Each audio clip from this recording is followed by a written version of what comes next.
श्रीगुरुभ्यो नमः हरि ओम यतो जन्माद्यस्य श्रुतिसुनयमानैकविषयात् तन्त्रस्तन्त्रज्ञो गुरुरपि गुरोर्यश्च जगतां विमूढा यत्तत्त्वं प्रकटमिह वेत्तुं सुमनसो मुकुन्दं ध्यायाम वहतकुहकं तं स्वमहसा सर्वविघ्नः प्रशमनं सर्वसिद्धिकरं परं सर्वजीवप्रणेतारं वन्दे जयदं हरिं करोतु मम कल्याणं हरिर्हयमुखाभिदः गोष्ठमध्वनामा मे वरदोऽस्तु निरन्तरम् पाणिते करवण्यम्बचरणोर्ति सर्वदा मद्वाक्यसरणी भूयात् श्रीमदाचार्यभावग समाश्रये गुरुं भक्त्या महाविश्वासपूर्वकं निक्षिपे सर्वभारांश्च गुರು ಶ್ರೀಪಾದಪಂಕಜೇ.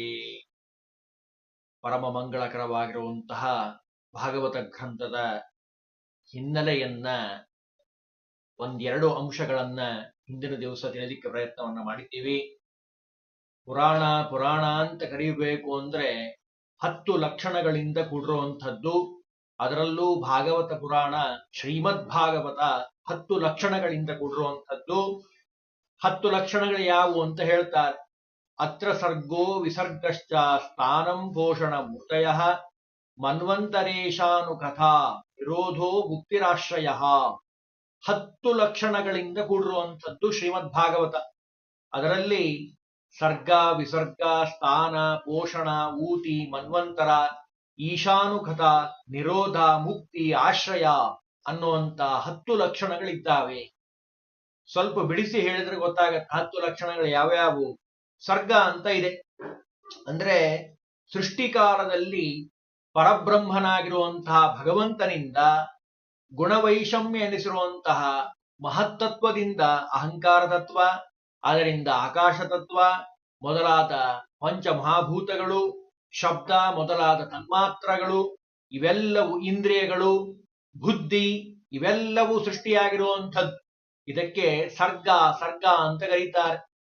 ಇನ್ನು ವಿಸರ್ಗ ಅಂದ್ರೆ ಬ್ರಹ್ಮಾಂಡದ ಒಳಗೆ ಪುರುಷನಾಮಕನಾಗಿರುವಂತಹ ಭಗವಂತ ಮತ್ತೆ ಈ ಮೇಲೆ ತಿಳಿಸಿರುವಂತಹ ಎಲ್ಲ ವಿವಿಧ ತತ್ವಗಳನ್ನ ಸೃಷ್ಟಿ ಮಾಡ್ತಾನೆ. ಅದಕ್ಕೆ ವಿಸರ್ಗ ಅಂತ ಕರೀತಾರೆ. ಇನ್ನು ಸ್ಥಾನ ಅಂದ್ರೆ ದುಷ್ಟರನ್ನ ಶಿಕ್ಷಣ ಮಾಡಿ ಸ್ಥಿತಿಗೆ ತರ್ತಾನೆ. ಒಂದು ಸಮಾನವಾದ ಸ್ಥಿತಿಯಲ್ಲಿ ಎಲ್ಲ ಬ್ರಹ್ಮಾಂಡ ಒಂದೇ ರೀತಿ ನಡೆಯೋ ಹಾಗೆ ಮಾಡ್ತಾನೆ ಭಗವಂತ. ಅದಕ್ಕೆ ಸ್ಥಾನ ಅಥವಾ ಸ್ಥಿತಿ ಅಂತ ಕರೀತಾರೆ. ಇನ್ನು ಪೋಷಣ, ಎಲ್ಲರನ್ನ ಎಲ್ಲಾ ಕಾಲದಲ್ಲಿ ರಕ್ಷಣೆ ಮಾಡುವಂಥವನು ಭಗವಂತ. ಅವರವರ ಭಕ್ತಿಗೆ ಮೆಚ್ಚಿ ಅವರಿಗೆ ದಯೆಯಿಂದ ಅವರಿಗೆ ಅನುಗ್ರಹವನ್ನು ಮಾಡ್ತಾನೆ. ಅದಕ್ಕೆ ಪೋಷಣ ಅಂತ ಕರೀತಾರೆ. ಇನ್ನು ಊತಿಗಳು ಅಂದ್ರೆ ವಿವಿಧ ಯೋಗ್ಯತೆ ಉಳ್ಳಂತಹ ಅನೇಕ ಜೀವರಾಶಿಗಳನ್ನ ಸೃಷ್ಟಿಗೆ ತರಿಸಿ ಅವರಿಗೆ ಅನಾದಿ ನಿತ್ಯವಾಗಿರುವಂತಹ ಕರ್ಮಗಳಿಂದ ಸಂಸಾರಗಳನ್ನ ಅಂದ್ರೆ ಊತಿಗಳನ್ನ ನಾವು ಸಾಮಾನ್ಯವಾಗಿ ಕರಿತೀವಿ ಆ ಭಾಷೆಯಲ್ಲಿ. ಅದನ್ನ ನೀಡಿ ಅವರಿಗೆ ಅನುಗ್ರಹವನ್ನ ಮಾಡ್ತಾನೆ, ಸಾಧನೆ ಮಾಡಿಸ್ತಾನೆ ಭಗವಂತ. ಇನ್ನು ಮನ್ವಂತರ 14 ಮನ್ವಂತರಗಳಿದ್ದಾವೆ. ಆಯಾ ಮನ್ವಂತರಗಳಲ್ಲಿ ಸಜ್ಜನರು ಮಾಡುವಂತಹ ಎಲ್ಲ ಧರ್ಮಗಳನ್ನ ಸೇರಿಸಿ ಆ ಮನ್ವಂತರವನ್ನ ಮಾಡಿಸ್ತಾನೆ. ಇನ್ನು ಈಶಾನುಕಥನ, ಭಗವಂತನ ಮತ್ಸ್ಯ ಕೂರ್ಮಾದಿ ಅನೇಕ ಅವತಾರಗಳನ್ನು ತೆಗೆದುಕೊಂಡಿದ್ದಾನೆ. ಅದರ ಇತಿಹಾಸ, ಅದರ ಮಹಾಮಹಿಮೆ, ಭಗವಂತ ಬ್ರಹ್ಮಾದಿ ದೇವತೆಗಳಿಗೆ ಮಾಡಿರುವಂತಹ ಅನುಗ್ರಹ, ಎಲ್ಲ ದೇವತೆಗಳ ಚರಿತ್ರೆ ಇವೆಲ್ಲವೂ ಈಶಾನುಕಥನ ಅಂತ ಕರೀತಾರೆ. ಇನ್ನು ನಿರೋಧ ಅಂದ್ರೆ ಲಯ ಅಂತ ಅರ್ಥ ಇದೆ. ಜೀವರಿಗೆ ತಮ್ಮ ಯೋಗ್ಯತಾನುಸಾರವಾಗಿ ಲಯವನ್ನ ಮಾಡಿಸ್ತಾನೆ. ಭಗವಂತನ ಉದರದಲ್ಲಿ ಎಲ್ಲವೂ ಹೋಗಿ ಸೇರ್ತದೆ, ಅದಕ್ಕೆ ಲಯ ಅಂತ ಕರೀತಾರೆ. ಇನ್ನು ಮುಕ್ತಿ ಇದೆ.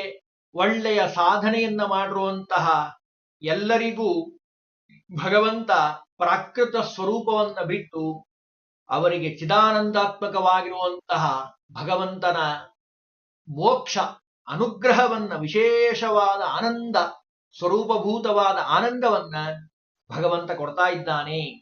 ಇನ್ನು ಆಶ್ರಯ, ಈ ಜಗತ್ತಿನಲ್ಲಿರುವಂತಹ ಮುಖ್ಯ ಆಗಿರಬಹುದು, ಅವಾಂತರ ಸೃಷ್ಟಿಯಾಗಿರಬಹುದು, ಪಾಲನೆ, ಪೋಷಣೆ, ಲಯ ಎಲ್ಲವೂ ಭಗವಂತನ ಅಧೀನವಾಗಿರುವಂಥದ್ದು. ಜಗದ್ವಿಲಕ್ಷಣನಾಗಿರುವಂತಹ ಭಗವಂತನ ಕೈ ಕೆಳಗೆ ಎಲ್ಲವೂ ಬರುವಂಥದ್ದು. ಇಲ್ಲಿವರೆಗೂ ನಾವೇನ್ ಹೇಳಿದ್ವಲ್ಲ, ಈ 10 ಲಕ್ಷಣಗಳನ್ನು ಶ್ರೀಮದ್ ಭಾಗವತ ಗ್ರಂಥ 12 ಸ್ಕಂದಗಳಲ್ಲಿ ವಿಸ್ತಾರವಾಗಿ ವರ್ಣನೆಯನ್ನ ಮಾಡ್ತಾ ಇದೆ. ಇನ್ನು 18 ಪುರಾಣಗಳಿದ್ದಾವೆ. ಆ 18 ಪುರಾಣಗಳಲ್ಲಿ ಭಾಗವತವಕ್ಕೆ ಇಷ್ಟ್ಯಾಕೆ ಮಹತ್ವ ಅಂತ ಪ್ರಶ್ನೆ ಮಾಡಿಕೊಂಡ್ರೆ ಅದಕ್ಕೆ ಹೇಳ್ತಾರೆ, ಕಾಲವ್ಯಾಲ ಮುಖಾಲೀಡ ಜಗತ್ರಾಣ ವಿಧಾಯಕಂ ಶ್ರೀಮದ್ಭಾಗವತಂ ಶಾಸ್ತ್ರಂ ಕಲೋಕೀರೇಣ ಭಾಷಿತಂ. ಸಾವು ಅನ್ನುವಂತ ಹಾವಿದೆ ಅಲ್ಲ, ಅದು ಬಾಯಿ ತೆರೆದು ನಿಂತಿರುವಂಥದ್ದು. ನಮಗ್ ಗೊತ್ತೇ ಇಲ್ಲ, ನಮ್ ತಲೆ ಮೇಲೆ ಕೂತಿದೆ ಸಾವು ಅನ್ನುವಂಥದ್ದು. ಯಾವಾಗ ಅದು ಕಷ್ಟದೋ ಗೊತ್ತಿಲ್ಲ. ಆ ಹಾವಿನಿಂದ, ಸಾವು ಅನ್ನುವಂತ ಹಾವಿನಿಂದ ಎಲ್ಲರೂ ಕಷ್ಟಕ್ಕೆ ಒಳಗಾಗಿರುವಂಥದ್ದು.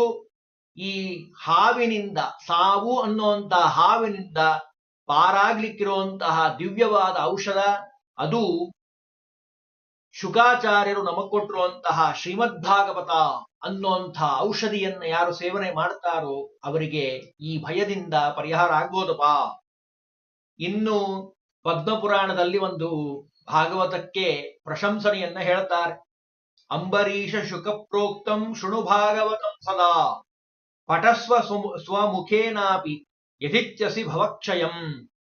ಅಂಬರೀಷ ಮಹಾರಾಜ, ನೀನು ಈ ಸಂಸಾರದ ನಾಶವನ್ನ ಇಚ್ಛೆ ಮಾಡೋದಾದ್ರೆ, ಈ ಭವಸಾಗರದಿಂದ ನಾನು ಬಿಡುಗಡೆ ಹೊಂದಬೇಕು ಅಂತ ನಿನಗಿದ್ರೆ ಅವಶ್ಯವಾಗಿ ಪಠಣವನ್ನ, ಪಾರಾಯಣವನ್ನ ಮಾಡು, ಭಾಗವತವನ್ನ ಹೇಳು, ಯಾರು ಹೇಳ್ತಾರೋ ಅವರಿಂದ ಕೇಳು.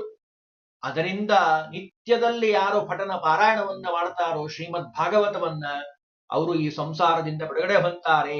ಪದ್ಮಪುರಾಣ ಹೇಳ್ತಾ ಇದೆ, ಪುರಾಣೇಶು ತು ಸರ್ವೇಷು ಶ್ರೀಮದ್ ಭಾಗವತಂ ಪರಂ. ಬೇಕಾದಷ್ಟು ಪುರಾಣಗಳಿದ್ದಾವೆ, ಅದರಲ್ಲೂ ಯಾಕಿಷ್ಟು ಶ್ರೇಷ್ಠತೆ ಅಂತ ಕೇಳಿದ್ರೆ ಮುಂದಿನ ಲೈನ್ ಸಾಲಿನಲ್ಲಿ ಹೇಳ್ತಾರೆ, ಯತ್ರ ಪ್ರತಿಪದಂ ಕೃಷ್ಣೋ ಗೀಯತೆ. ಒಂದೊಂದು ಪದವು, ಒಂದೊಂದು ಅಕ್ಷರವು ಭಗವಂತನ, ಕೃಷ್ಣ ಪರಮಾತ್ಮನ ಮಹಿಮೆಯನ್ನ ಹೇಳಲಿಕ್ಕೆ ಹೊರಟಿರುವಂಥದ್ದು. ನಾನು ನಿನ್ನೆ ಹೇಳಿದ್ದೇನೆ, ಕೃಷ್ಣ ಪರಮಾತ್ಮನ ಮೂರ್ತಿ ಬೇರೆ ಅಲ್ಲ, ಶ್ರೀಮದ್ ಭಾಗವತ ಬೇರೆ ಅಲ್ಲ. ಇನ್ನು ಶ್ರೀಮದ್ ಭಾಗವತ ಕಲ್ಪವೃಕ್ಷ ಇದ್ದ ಹಾಗೆ, ನೀವ್ ಏನ್ ಕೇಳ್ತಿರೋ ಅದೆಲ್ಲವನ್ನು ಕೊಡ್ತಾ ಇದೆ ಶ್ರೀಮದ್ ಭಾಗವತ. ಅದಕ್ಕೆ ಹೇಳ್ತಾರೆ, ಶ್ರೀಮದ್ ಭಾಗವತಾಭಿಧ ಸುರತರುಹು ತಾರಾಂಕುರ ಸಜ್ಜನಿ ಸ್ಕಂದೈ ದ್ವಾದಶಭಿಸ್ತತ ಪ್ರವಿಲಸತ್ ಭಕ್ತಾಲ ವಾಲೋದಯೋ ದ್ವಾತ್ರಿಂಶತ್ ತ್ರಿಶತಂ ಚ ಯಸ್ಯ ವಿರಸತ್ ಶಾಖಾ ಸಹಸ್ರಾಣ್ಯಲಂ. ಎಷ್ಟು ಸುಂದರವಾಗಿ ಹೇಳ್ತಾರೆ ನೋಡಿ. ಅಂದ್ರೆ ಶ್ರೀಮದ್ ಭಾಗವತ ಅನ್ನೋ ಗ್ರಂಥವೇ ಒಂದು ಕಲ್ಪವೃಕ್ಷ ಇದ್ದ ಹಾಗೆ. ಕಲ್ಪವೃಕ್ಷ ಅಂತಾಗಬೇಕು ಅಂದ್ರೆ ಅದು ಮೊಳಕೆ ಹೊಡಿಬೇಕು ಮೊದಲು. ಅದಕ್ಕೆ ಮೊಳಕೆ ಹೊಡೆಯುವಂತಹ ಬೀಜ ಯಾವುದು ಅಂತ ಕೇಳಿದ್ರೆ ಓಂಕಾರ. ಓಂಕಾರದಲ್ಲಿ ಎಲ್ಲವೂ ಇದೆ. ಆ ಓಂಕಾರವೇ ಬೀಜ ಆಗಿರುವಂಥದ್ದು. ಅದು ಹೆಮ್ಮರವಾಗಿ ಶ್ರೀಮದ್ ಭಾಗವತ ಅಂತ ಅನಿಸಿದೆ. ಈ ಕಲ್ಪವೃಕ್ಷಕ್ಕೆ 12 ಸ್ಕಂದಗಳು, ಕವಲಗಳು. ಇನ್ನು ನಿರ್ಮಲವಾದ ಭಕ್ತಿ ಇದೆ ಅಲ್ಲ, ಅದು ಇದಕ್ಕೆ ಪಾತಿಯಾಗಿ ಕಟ್ಟಿರುವಂಥದ್ದನ್ನು. ನೀರು ಅದಕ್ಕೆ ಚೆನ್ನಾಗಿ ಉಂಡ್ಲಿ ಅಂತ ಹೇಳಿ ಸುತ್ತಲೂ ಪಾತಿ ಕಟ್ಟಿರ್ತಾರೆ. ಹಳ್ಳಿಯಲ್ಲಿದ್ದವರಿಗೂ ಚೆನ್ನಾಗಿ ಗೊತ್ತಿರುವಂತಹ ವಿಷಯ ಇದು. ಆ ಪಾತಿ ಯಾವುದು ಶ್ರೀಮದ್ ಭಾಗವತಕ್ಕೆ ಅಂದ್ರೆ ಭಕ್ತಿ ಅನ್ನುವಂತಹ ಪಾತಿಯನ್ನ ಕಟ್ಟಿದ್ದಾರೆ. ಇದರಲ್ಲಿ 332 ಅಧ್ಯಾಯಗಳೇ ಶಾಖೆಗಳಾಗಿರುವಂಥದ್ದು. 18,000 ಶ್ಲೋಕಗಳೇ ಅದರ ಎಲೆಗಳಾಗಿರುವಂಥದ್ದು. ನಾವು ನಿನ್ನೆ ನೋಡಿದ್ದೀವಿ. ಇದು ಸಿದ್ಧಿಯನ್ನ ಪಡೆಯಲಿಕ್ಕೆ ಇರುವಂತಹ ಸುಲಭವಾದ ಉಪಾಯ ಅಂತ ಅನಿಸ್ಕೊಂಡಿರುವಂಥದ್ದು. ಎಲ್ಲಾ ಶಾಸ್ತ್ರಗಳಲ್ಲಿ ಪ್ರಧಾನವಾದ ಶಾಸ್ತ್ರ ಅದು ಶ್ರೀಮದ್ ಭಾಗವತ. ಇನ್ನು ಶ್ರೀಮದ್ ಭಾಗವತವನ್ನ ಶುಕಾಚಾರ್ಯರು ಪರೀಕ್ಷಿತ್ ಮಹಾರಾಜನಿಗೆ ಉಪದೇಶವನ್ನ ಮಾಡಿದ್ದಾರೆ. ಸಪ್ತಾಹ ಕ್ರಮದಲ್ಲಿ 1 ವಾರ ಆ ಶ್ರವಣವನ್ನ ಮಾಡಿರುವಂಥದ್ದು. ನಾರದರು ಗಂಗಾದ್ವಾರದಲ್ಲಿ 1 ವಾರ ಭಾಗವತ ಶ್ರವಣ ಮಾಡಿದ್ದಾರೆ. ವಿಶೇಷವಾಗಿ ಭಾಗವತ ಪ್ರವಚನ ಮಾಡಿಸಿದ್ದಾರೆ ಎಲ್ಲರಿಂದ. ಗೋಕರ್ಣ ತನ್ನ ಅಣ್ಣನಾಗಿರುವಂತಹ ದುಂದುಕಾರಿಯ ಪ್ರೇತತ್ವವನ್ನ ಕಳಿಲಿಕ್ಕೋಸ್ಕರವಾಗಿ ಶ್ರೀಮದ್ ಭಾಗವತವನ್ನ ಸಪ್ತಾಹ ಪ್ರವಚನ ಮಾಡಿರುವಂಥದ್ದು. ಇದರಿಂದ ಮುಂದೆಲ್ಲರೂ ಆ ಭಾಗವತ ಸಪ್ತಾಹ ಅಂತ ಹೇಳಿ ಪ್ರಖ್ಯಾತವಾಗಿ ಬಂದಿರುವಂಥದ್ದು. ಸತ್ಯೇನ ಬ್ರಹ್ಮಚರ್ಯೇಣ ಯತೋಸ್ಯ ಶ್ರವಣಂ ಮತಂ ತತಃ ಖಲು ವಿಶೇಷೋ ಹಿ ವಿಧಿ ಸಪ್ತ ದಿನಾತ್ಮಕ. ಎಷ್ಟು ಸುಂದರವಾಗಿ ಹೇಳ್ತಾರೆ ನೋಡಿ. ಅಂದ್ರೆ 7 ದಿವಸ ಕೇಳಬೇಕು ಅಂತ ಹೇಳಿದ್ದಾರೆ. ಸುಮ್ಮನೆ ಕುತ್ಕೊಂಡು ಕೇಳ್ಬಿಡೋದಲ್ಲ, ಕೇಳೋದು ಹೆಂಗೆ ಅನ್ನೋದಕ್ಕೆ ಲಕ್ಷಣ ಹೇಳ್ತಾರೆ. ಕೇಳೋದು ಒಂದು ಕಲೆ, ಹೇಳೋದು ಹೆಂಗೆ ಒಂದು ಕಲೆ, ಅತ್ಯದ್ಭುತವಾದದ್ದು. ಹಾಗೆ ಕೇಳೋದು ಬಹಳ ದೊಡ್ಡದಾಗಿರುವಂತಹ ಕಲೆ. ಅದಕ್ಕೆ ಹೇಳ್ತಾರೆ ನಿಯಮದಿಂದ ಕೇಳಬೇಕಂತೆ. ಕೇಳೋರು ಹೆಂಗ್ ಕೇಳಬೇಕು? ಸತ್ಯದಿಂದ, ಬ್ರಹ್ಮಚರ್ಯದಿಂದ, ವ್ರತನಿಷ್ಠನಾಗಿರಬೇಕು. ನಿತ್ಯದಲ್ಲಿ ಕೇಳೋದು ಅದು ಅತ್ಯಂತ ಅವಶ್ಯಕ. ಇಲ್ಲ ಅಂತಂದ್ರೆ ಭಾಗವತವನ್ನ ಕೇಳೋದು ಬಹಳ ಕಷ್ಟ. 7 ದಿವಸ ಕಡ್ಡಾಯವಾಗಿ ಕೇಳಬೇಕು. ಇಂದ್ರಿಯಗಳ ಜಯ ಇರಬೇಕು. 7 ದಿವಸ ಸತತವಾಗಿ ಸಪ್ತಾಹ ಕ್ರಮದಲ್ಲಿ ಅವಶ್ಯವಾಗಿ, ಅದರಲ್ಲೂ ಕಲಿಯುಗದಲ್ಲಿ ತತಃ ಖಲು ವಿಶೇಷೋ ಹಿ ವಿಧಿ ಸಪ್ತ ದಿನಾತ್ಮಕ. ನಿತ್ಯದಲ್ಲಿ ಕೇಳಬೇಕು, ನಿತ್ಯದಲ್ಲಿ ಪಾರಾಯಣ ಮಾಡಬೇಕು, ಹೇಳಬೇಕು, ಕೇಳಬೇಕು. ಕನಿಷ್ಠ ಪಕ್ಷ ಸಪ್ತಾಹ ಕ್ರಮದಲ್ಲಾದ್ರೂ ಕೇಳ್ರಿ ಅಂತ ಶಾಸ್ತ್ರಕಾರ. ಅದರಲ್ಲೂ ಭಾಗವತವನ್ನ ಕೇಳೋದ್ರಿಂದ ಆಗುವಂತ ಲಾಭ ಏನು? ಒಂದೇ ಒಂದು ಶ್ಲೋಕದಲ್ಲಿ ಹೇಳೋದಾದ್ರೆ ಭಿದ್ಯತೆ ಹೃದಯ ಗ್ರಂಥಿ. ಈ ಶ್ಲೋಕನೂ ಅಷ್ಟೇ ಭಾರಿ ಪ್ರಖ್ಯಾತವಾಗಿರುವಂಥದ್ದು. ಭಿದ್ಯತೆ ಹೃದಯ ಗ್ರಂಥಿ ಛಿದ್ಯಂತೆ ಸರ್ವ ಸಂಶಯ ಕ್ಷೀಯಂತೆ ಚಾಸ್ಯ ಕರ್ಮಾಣಿ ಶ್ರೀಮದ್ ಭಾಗವತೆ ಶ್ರುತೆ. ಭಾಗವತವನ್ನ ಶ್ರವಣ ಮಾಡಿದ್ದೇ ಆದರೆ, ಸರಿಯಾದ ಕ್ರಮದಲ್ಲಿ ವ್ಯಾಖ್ಯಾನವನ್ನ ಇಟ್ಟುಕೊಂಡು ಚೆನ್ನಾಗಿ ಅಧ್ಯಯನ ಮಾಡಿ ಅದನ್ನ ಪಾರಾಯಣವನ್ನ ಮಾಡಿದ್ದೇ ಆದರೆ, ನಮ್ಮ ಹೃದಯದಲ್ಲಿ ಬೇರೂರಿರುವಂತಹ ಅಜ್ಞಾನ ಅನ್ನುವಂತಹ ಕಟ್ಟು ಹರಿದು ಹೋಗುವಂಥದ್ದು. ಬಹುದಿನಗಳಿಂದ ಕಾಡ್ತಾ ಇರುವಂತಹ ಅನೇಕ ಸಂಶಯಗಳು ಒಂದಲ್ಲ ಎರಡಲ್ಲ, ಲೌಕಿಕ ಧಾರ್ಮಿಕ ಎಲ್ಲವೂ ಪರಿಹಾರ ಆಗುವಂಥದ್ದು. ಸಾಧಕ ಮೋಕ್ಷದ ದಾರಿಯಲ್ಲಿ ಮುನ್ನಡೆಸುವಂತಹ ಜ್ಞಾನದ ದೀಪ, ಜ್ಞಾನದ ಸೂರ್ಯ ಇದು ಶ್ರೀಮದ್ ಭಾಗವತ ಅಂತ ಹೇಳ್ತಾರೆ. ದಿನ ನಮ್ಗೆ ಅಷ್ಟು ಹೇಳಲಿಕ್ಕೆ ಆಗೋದಿಲ್ಲಪ್ಪ. ಮತ್ ನಾವೇನ್ ಮಾಡಬೇಕು? ಅದಕ್ಕೂ ಉತ್ತರ ಕೊಟ್ರು. ಶ್ಲೋಕಾರ್ಧಂ ಶ್ಲೋಕಪಾದಂ ವಾ ನಿತ್ಯಂ ಭಾಗವತೋದ್ಭವಂ ಪಠೇತ್ ಶೃಣೋತಿ ಯೋ ಭಕ್ತ್ಯ ಗೋ ಸಹಸ್ರ ಫಲಂ ಲಭೇತ್. ಒಂದು ಶ್ಲೋಕ ಓದಿ ಆಗ್ಲಿಲ್ಲ, ಅರ್ಧ ಶ್ಲೋಕ, ಕಾಲು ಶ್ಲೋಕ, ಕಾಲು ಶ್ಲೋಕ ಅಂದ್ರೆ ಪಾದ, ಆ ಪಾದವನ್ನಾದ್ರೂ ಅಧ್ಯಯನ ಮಾಡಿ. ಇದರಿಂದ 1000 ಗೋದಾನ ಮಾಡಿದ ಫಲವನ್ನು ಪಡಿತಾ ಇದ್ದಾರೆ. ಅಷ್ಟು ಶ್ರೀಮದ್ ಭಾಗವತಕ್ಕೆ ಒಂದು ಮಹಿಮೆಯನ್ನು ತಿಳಿಸಿದ್ದಾರೆ. ಭಾಗವತದಲ್ಲಿ 30 ಧರ್ಮಗಳನ್ನ ಹೇಳಿದ್ದಾರೆ. ಸಮಯ ಬಹಳ ಕಡಿಮೆ ಇರೋದ್ರಿಂದ ಒಂದು ವಾರ, ಹಾಗಾಗಿ ಸ್ವಲ್ಪ ಅದರ ಹೆಸರು ಮಾತ್ರ ಈ ಸರಿ ನೋಡೋಣ, ಮುಂದೆ ವಿಸ್ತಾರವಾಗಿ ನೋಡೋಣ. 30 ಧರ್ಮಗಳು. ಸರ್ವತಃ ಮನಸೋ ಸಂಘ ಮೊದಲನೇ ಧರ್ಮ, ಎರಡನೇದ್ದು ಸಜ್ಜನರ ಸಂಘ, ಮೂರನೇದ್ದು ಸಜ್ಜನರ ಮೇಲೆ ದಯೆ. ಯಾವಾಗಲೂ ಸಜ್ಜನರಲ್ಲಿ ದಯೆ ಇರಬೇಕು. ಇನ್ನು ಸಜ್ಜನರಲ್ಲಿ ಮಿತ್ರತೆ, ಸಜ್ಜನರ ಸಹವಾಸ ಮಾಡಬೇಕು. ಸಜ್ಜನರಲ್ಲಿ ಭಕ್ತಿ, ಶೌಚ, ತಪಸ್ಸು, ಸಹನಶೀಲತೆ, ಮೌನ. ಕೇವಲ ಒಂದೊಂದೇ ಎರಡು ನೋಡೋದಾದ್ರೆ ಮಾತಾಡದೇ ಇರೋದೇ ಮೌನ ಅಲ್ಲ, ಭಗವದ್ವಿಷಯವಾಗಿ ಮಾತಾಡೋದೇ ಮೌನ, ಅದು ನಿಜವಾದ ಅರ್ಥ. ಇನ್ನು ಸ್ವಾಧ್ಯಾಯ, ತಮ್ಮ ಶಾಖಾ ಅಧ್ಯಯನವನ್ನು ಮಾಡುವಂಥದ್ದು. ಆರ್ಜವ, ಬ್ರಹ್ಮಚರ್ಯ, ಅಹಿಂಸಾ, ದ್ವಂದ್ವ ಸಮತ್ವ, ಸುಖ ಆಗ್ಲಿ ದುಃಖ ಆಗ್ಲಿ ಸಮಾನವಾಗಿರುವಂಥದ್ದು. ಮಾನಾದ್ರೂ ಅಷ್ಟೇ, ಅವಮಾನಾದ್ರೂ ಅಷ್ಟೇ, ಒಂದೇ ರೀತಿಯಾಗಿರುವಂಥದ್ದು. ಸರ್ವತ್ರ ಆತ್ಮೇಶ್ವರ ನಿಕ್ಷ್ವಾ. ಆಮೇಲೆ ಕೈವಲ್ಯ, ಅನಿಕೇತತೆ, ವಿಭಕ್ತತೆ, ಚಿರವಸನ, ಸಂತೋಷ, ಭಾಗವತ ಶಾಸ್ತ್ರದಲ್ಲಿ ಶ್ರದ್ಧೆ, ಬೇರೆ ಶಾಸ್ತ್ರಗಳನ್ನ ಬಿಡುವಂಥದ್ದು. ಮನೋವಾಕ್ಕಾಯ ದಂಡ, ಅಂದ್ರೆ ಮಾತು, ಮನಸ್ಸು, ಶರೀರವನ್ನ ದಂಡನೆ ಮಾಡೋದು ಭಗವದ್ವಿಷಯಕವಾಗಿ. ಸತ್ಯವನ್ನ ಮಾತಾಡೋದು. ಸತ್ಯ ಮಾತಾಡೋದು ಅಂದ್ರೇನು? ಯತ್ಸತಾಂ ಹಿತಮತ್, ಆಚಾರ್ಯರ ಮಾತೆ ಇದು. ಯತ್ಸತಾಂ ಹಿತಮತ್ಯಂತಂ ತತ್ಸತ್ಯಮಿತಿ ಚಕ್ಷತೆ. ಸಜ್ಜನರಿಗೆ ಹಿತವಾದ ಮಾತನ್ನಾಡುವಂಥದ್ದು. ಅದು ಸತ್ಯ ಅಂತ ಅನಿಸ್ಕೊಳ್ತದೆ. ಶಮ ಶಮೋಮನ್ನಿಷ್ಠತಾ ಬುದ್ಧಿ ಅಂತಾರೆ ಆಚಾರ್ಯರು. ಭಾಗವತ ಬಹಳ ಸುಂದರವಾಗಿ ಹೇಳ್ತದೆ. ಶುಕಾಚಾರ್ಯರು ಬಹಳ ಸುಂದರವಾಗಿ ನಮ್ಗೆ ತಿಳಿಸ್ಕೊಡ್ತಾರೆ. ಅರಣ್ಯಕಾಚಾರ್ಯರು ಮುಂದೆ ನೋಡೋಣ, ವ್ಯಾಖ್ಯಾನಕಾರರಿದ್ದಾರೆ. ಹಾಗಾಗಿ ದಮ ದಮ ಇಂದ್ರಿಯ ನಿಗ್ರಹ, ಇಂದ್ರಿಯವನ್ನ ನಿಗ್ರಹ ಮಾಡುವಂಥದ್ದು. ಶ್ರವಣ, ನಿತ್ಯದಲ್ಲಿ ಭಗವಂತನ ಕಥೆಯನ್ನ ಕೇಳುವಂಥದ್ದು. ಕೀರ್ತನ, ಬಾಯಿಂದ ಭಗವಂತನ ನಾಮವನ್ನ ಕೀರ್ತನೆ ಮಾಡುವಂಥದ್ದು. ಹರಿಯ ಧ್ಯಾನ, ಸರ್ವ ಸಮರ್ಪಣೆ. ಹೀಗೆ 30 ಧರ್ಮಗಳು, ಶ್ರೇಷ್ಠವಾದ ಧರ್ಮಗಳು. ಭಾಗವತವನ್ನ ಓದಿದ್ದೀವಿ ಅನ್ನೋದು ಮಹತ್ವಲ್ಲ, ಈ 30 ಧರ್ಮಗಳನ್ನ ನಮ್ಮ ಜೀವನದಲ್ಲಿ ಎಷ್ಟು ಅಳವಡಿಸ್ಕೊಂಡಿದ್ದೀವಿ ಅನ್ನೋದು ಬಹಳ ಮುಖ್ಯ. ಭಾಗವತ ಓದೋದರ ನಿಜವಾದ ಒಂದು ಸಾರ್ಥಕತೆ ಯಾವಾಗ 30 ಧರ್ಮಗಳನ್ನ ನಮ್ ಯೋಗ್ಯತಾನುಸಾರ ಅಳವಡಿಸ್ಕೊಂಡಿದ್ದೇ ಆದರೆ ಅದು ನಿಜವಾದ ಭಾಗವತ ಅಧ್ಯಯನ ಮಾಡಿದ ಫಲ. ಇನ್ನು ಮುಂದೆ ಹೇಳ್ತಾರೆ, ಭಾಗವತವನ್ನ ಯಾರ್ಯಾರು ಅಧ್ಯಯನ ಮಾಡಿದ್ದಾರೆ ಅಂತ ಒಂದು ಲೀಸ್ಟ್ ಕೊಟ್ರು. ಅಂದ್ರೆ ಎಷ್ಟು ಎತ್ತರದ ಗ್ರಂಥ ಅನ್ಲಿಕ್ಕೆ ಇದಕ್ಕೆ ಉದಾಹರಣೆ ಕಪಿಲರೇವರು, ಭಗವಂತ ಸಾಕ್ಷಾತ್, ಬ್ರಹ್ಮದೇವರು, ರುದ್ರದೇವರು, ನಾರದರು, ಸನತ್ಕುಮಾರರು, ಮನು, ಪ್ರಹ್ಲಾದ, ಜನಕರಾಜ, ಭೀಷ್ಮಾಚಾರ್ಯರು, ಬಲಿರಾಜ, ಯಮಧರ್ಮ, ಶುಕಾಚಾರ್ಯರು, ಇವರೆಲ್ಲ ಭಾಗವತ ಧರ್ಮವನ್ನ ತಿಳಿದಂಥವರು. ಸ್ವಯಂಭುರ್ನಾರದ ಶಂಭು ಕುಮಾರ ಕಪಿಲೋ ಮನು ಪ್ರಹ್ಲಾದೋ ಜನಕೋ ಭೀಷ್ಮೋ ಬಲಿರ್. ಎಷ್ಟು ಸುಂದರವಾಗಿ ಹೇಳ್ತಾರೆ ನೋಡಿ. ದ್ವಾದಶೈತೆ ವಿಜಾನೀಮೋ ಧರ್ಮಂ ಭಾಗವತಂ ಭಟಾಹ.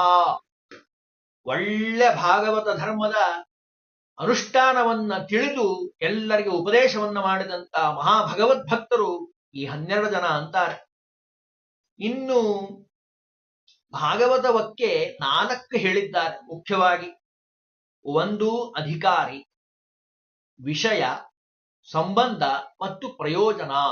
ಯಾವುದೇ ಗ್ರಂಥ ಅಧ್ಯಯನ ಮಾಡಬೇಕಾದ್ರೆ ಈ 4 ಅತ್ಯಂತ ಅವಶ್ಯಕ. ಅದನ್ನ 2ನೇ ಶ್ಲೋಕದಲ್ಲಿ, ದ್ವಿತೀಯ ಶ್ಲೋಕದಲ್ಲಿ ಹೇಳ್ತಾರೆ. ಧರ್ಮಪ್ಲೋಜಿತ ಕೈತವೋತ್ರ ಪರಮೋ ನಿರ್ಮತ್ಸರಾಣಾಂ ಸತಾಂ ವೇದ್ಯಂ ವಾಸ್ತವಮತ್ರ ವಸ್ತು ಶಿವತಂ ತಾಪತ್ರಯೋನ್ಮೂಲನಂ ಶ್ರೀಮದ್ಭಾಗವತೆ ಮಹಾಮುನಿಕೃತೆ ಕಿಂವಾ ಪರೈರೀಶ್ವರಃ ಸದ್ಯೋ ಹೃದ್ಯವರುದ್ಯತೇತ್ರ ಕೃತಿವಿ ಶುಶ್ರೂಷಭಿಸ್ತಕ್ಷಣಾತ್. ಅಂದ್ರೆ ಮೊದಲನೇದಾಗಿ ಅಧಿಕಾರಿ. ಭಾಗವತವನ್ನ ಕೇಳಲಿಕ್ಕೆ ಯಾರಿಗೆ ಅಧಿಕಾರ ಇದೆ ಅಂತ ಪ್ರಶ್ನೆ ಮಾಡಿಕೊಂಡ್ರೆ ಯಾರು ಕೇಳಬೇಕು? ನಿರ್ಮತ್ಸರಾಣಾಂ ಸತಾಂ. ಮಾತ್ಸರ್ಯ ಗುಣ ಇಲ್ಲದೆ ಇರೋಂಥವ್ರು ಇದಕ್ಕೆ ಅಧಿಕಾರಿ ಅಂತ.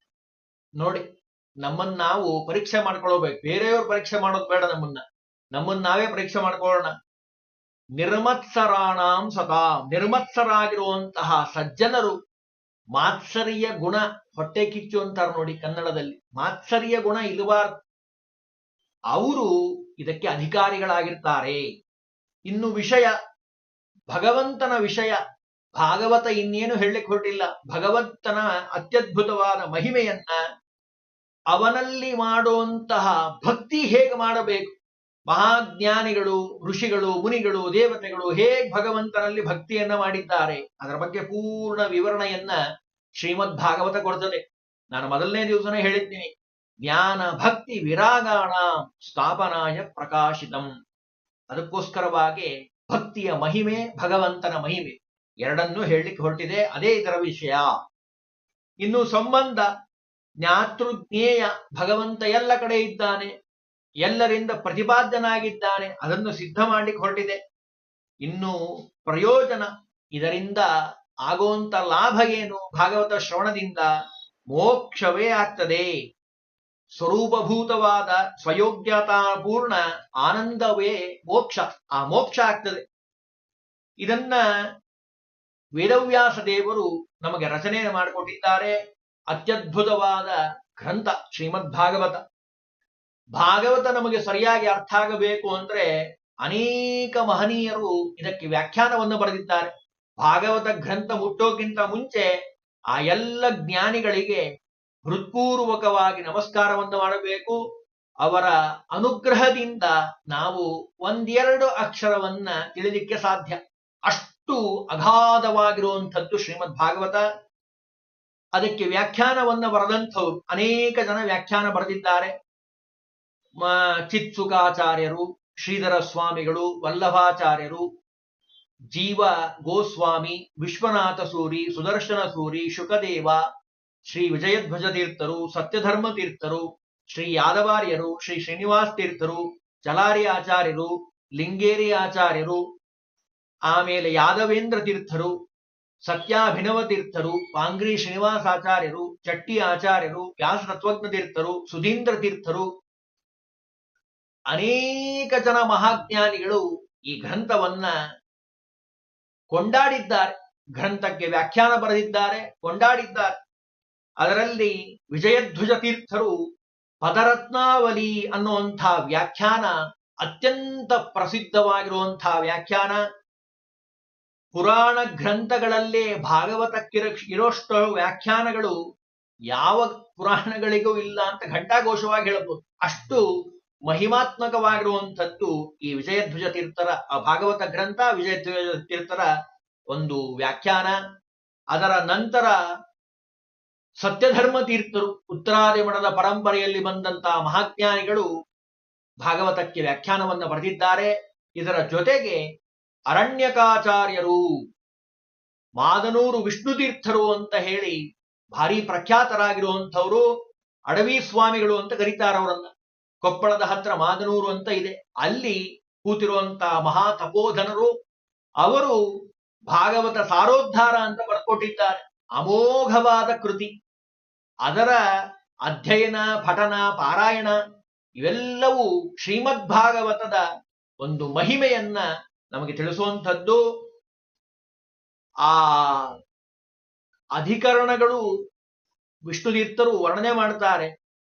360 ದಿವಸ ಒಂದೊಂದು ಶ್ಲೋಕವನ್ನ 4-5 ದಿವಸ ಬಿಟ್ಬೋಣ, ಕನಿಷ್ಠ 360 ದಿವಸ ಅಂತ ಇಟ್ಟುಕೊಂಡ್ರು ಒಂದು ವರ್ಷಕ್ಕೆ ನಿತ್ಯದಲ್ಲಿ ಒಂದು ಶ್ಲೋಕವನ್ನಾದ್ರೂ ಹೇಳು. ಅಷ್ಟು ಅವರು ಆ ಭಾಗವತದ ಒಂದು ಮಹಿಮೆಯನ್ನ ನಮಗೆ ತಿಳಿಸ್ಕೊಟ್ಟಿರುವಂಥದ್ದು. ಈ ಎಲ್ಲ ವ್ಯಾಖ್ಯಾನಗಳ ಒಂದು ಸಂಧಿಯಿಂದ, ಆ ಶಾಸ್ತ್ರ ಗ್ರಂಥಗಳ ಅಧ್ಯಯನದಿಂದ ನಮಗೆ ಭಾಗವತದ ಒಂದು ಮಹಿಮೆ ತಿಳಿಲಿಕ್ಕೆ ಸಾಧ್ಯ. ಇದರ ಜೊತೆಗೆ ಶ್ರೀಮದ್ ಭಾಗವತವನ್ನ ಸಪ್ತಾಹ ಕ್ರಮದಲ್ಲಿ ಉಪನ್ಯಾಸವನ್ನ ಮಾಡ್ತಾರೆ. ಆ ಸಪ್ತಾಹ ಕ್ರಮ ಮಾಡೋ ಕ್ರಮ ಹೇಗೆ, ಅದರಿಂದ ಫಲ ಏನು, ಅದನ್ನು ನಾಳಿನ ದಿವಸ ತಿಳಿಲಿಕ್ಕೆ ಪ್ರಯತ್ನವನ್ನು ಮಾಡೋಣ.